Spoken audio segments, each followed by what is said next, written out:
السلام علیکم ورحمۃ اللہ وبرکاتہ۔ عزیز طلباء، امید ہے آپ بخیریت ہوں گے۔ آج حاضر خدمت ہوں سال دوم کے ایک نہایت ہی اہم سوال جو حصہ معروضی میں 5 نمبر کا ہوتا ہے، رموز و اوقاف کے ساتھ۔ امید ہے آپ سمجھنے کی کوشش کریں گے اور کاپی پنسل بھی ساتھ رکھیں تاکہ آپ نوٹ بھی کرتے جائیں گے۔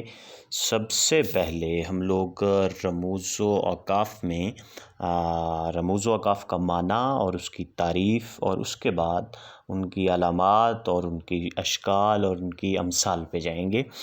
تو امید ہے آپ سمجھیں گے۔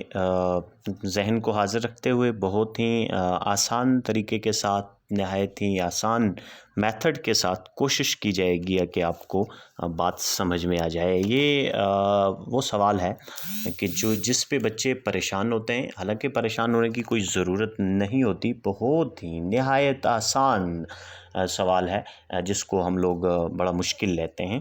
تو ہم آتے ہیں اپنے لیسن کی طرف۔ سب سے پہلے ہم رموز و اوقاف کا معنی جاننے کی کوشش کریں گے۔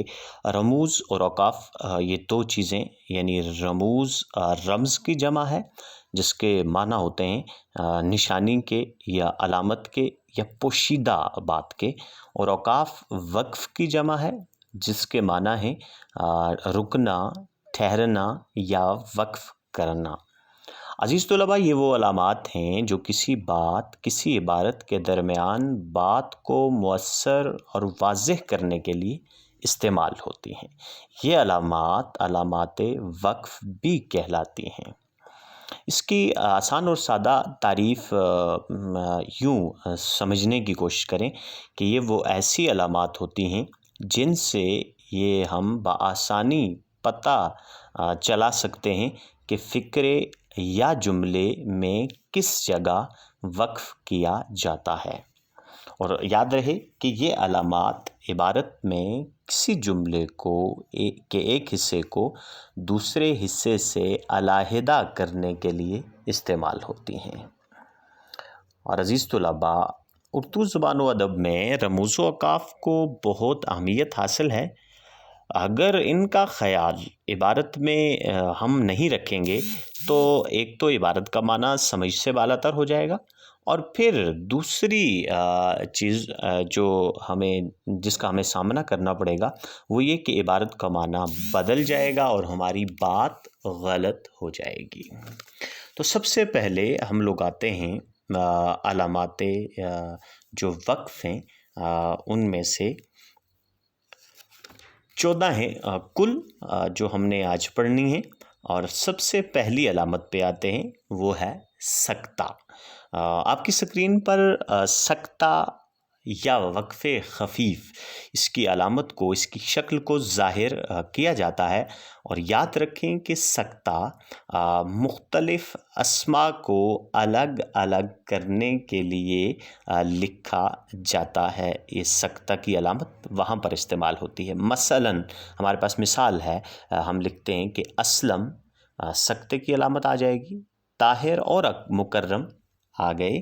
اور پھر دوسری ہم ایک اور مثال لیتے ہیں کہ اسامہ طاقتور، آگے علامت سکتہ آئے گی، اور دلیر اور بہادر لڑکا ہے۔ تو یہ علامت سکتہ کی مثال ہے۔ اور نمبر 2 پہ ہمارے پاس وقفہ کی آپ کے سکرین کے اوپر اس کی شکل نظر آ رہی ہے آپ کو، اور یہ یاد رکھیں کہ یہ علامت وقفہ جو ہے وہ چھوٹے جملوں کو یکجا کرنے کے لیے استعمال ہوتی ہے، علامت وقفہ۔ اور یہ یاد رکھیں کہ ایک بار پھر دوہرا دیتا ہوں کہ علامت وقفہ یہ چھوٹے جملوں کو یکجا کرنے کے لیے استعمال کی جاتی ہے۔